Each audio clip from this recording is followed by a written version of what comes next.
perds des points lorsque je sors moi-même mon dossier de crédit?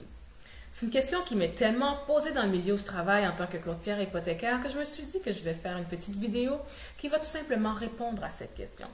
Alors la réponse est non. Vous ne perdez pas de points lorsque vous sortez vous-même votre bureau crédit. Quand je parle de vous-même, en allant sur equifax.ca ou transunion.ca.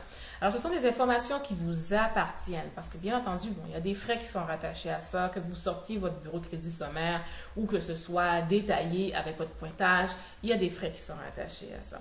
Alors, vous allez sur les sites TransUnion et Equifax, sortez vos informations, sortez votre dossier. Analysez-le de A à Z. Regardez qu'est-ce qui cloche. Si vous avez des retards sur des cartes de crédit, vous réarrangez votre dossier en fonction de ça. Si vous avez des compagnies collection, quand je parle de compagnie collection, c'est si jamais vous aviez eu un retard sur votre carte de crédit de plus de 9 mois, c'est reporté dans votre dossier de crédit la plupart du temps par une agence de recouvrement. Cette agence-là va vous collecter et malheureusement, c'est affiché dans votre dossier de crédit.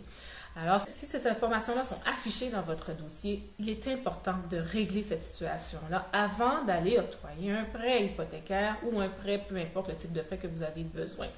D'accord?